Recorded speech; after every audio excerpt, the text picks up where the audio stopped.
آرام، عگیت، محمد فراد و هیرانور. 4000 جی پارێزگەین شرنەخ جۆلە مێرگووانێن باکوورە کوردستانێنە. تەمەنی وان دنابەرە 2 هەتا 3 ساڵیەدەیە. لە ماڵباتێن جوداش دایکبوونە لێ جارەنەویسا وان یەکە. لەورا ئەف هەر 4000 ژی ji zikmakî ve ker û lal bûn. Lê bi neştergeriyekê li vê nexweşxaneya perwerde û lêkolînan awanê êdî dibihîzin ji bo axaftina wan jî ti astengiyek nemaye. Zarok bi bihîstina dengê yekem digirîn.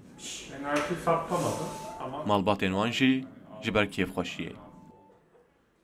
Şırnak'tan geliyorum, evet. 2 senedir oldu. Ez ji Şirnexê hatime. Ev 2 salin kurê min wiha bû. Spas bo Xwedê me pizîşkê xwe li vir nas kir. Ez gelek kêfxweşim, nikarim hestên xwe bînim ziman. Ez spasiya pizîşkan dikim. Spas bo Xwedê kurê min êdî dibihîze, înşallah dê biaxve jî. Hakkari Şemdin'den geliyorum. Ez ji Şemzînana Colemêrgê hatime. Min pizîşkê me Hakan nas kir û hat bi vê derê. Em gelek memnûn kirin bi vê derfetê. Em diçûn Stenbolê û Enqerê lê derfet nebûn. Spas ku me ew nas kir. Piştî ku ew zarokên xwetînin nexweşxaneyê, pîzîşk di encama çend pişkîninan de biryar didin ku neştergeriyekê bi wan bikin. Di neştergeriyê de ev guhê biyonîk ku ji du beşan pêk tê bi wan ve hatiye girêdan. Perçeyek guhê biyonîk li nav guhê wan hatiye çandin û perçeyek jî ji derve bi serê wan ve hatiye girêdan.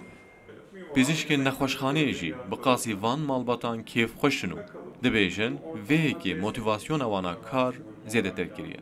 İşte ilk ameliyat yaptığımız 4 çocuk. Me cihazên 4 zarokên ku neştergerî bo wan hatibû kirin çalak kirin. Cara yekem e ku bi cihazên xwe dibihîzin. Ji ber ku berî niha nebihîstina berteka wana yekem li beramber bihîstina deng tirs û girî bû. Em bi wî awayî tê gihîştin ku dibihîzin. Dema em dibînin ku zarok dibihîzin em jî kêfxweş dibin. Ji bo ku em zêdetir kar bikin ji me re dibe sedema motivasyoneke zêde. Em dê berdewam bin li ser karê xwe.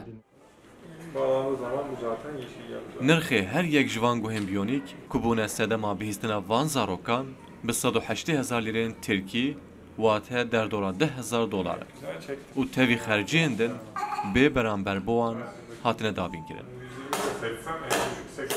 Pizîşkên nexweşxaneyê dibêjin ev 4 zarok dê piştî çend rahênanan bikarin bi temamî bibihîzin û biaxivin.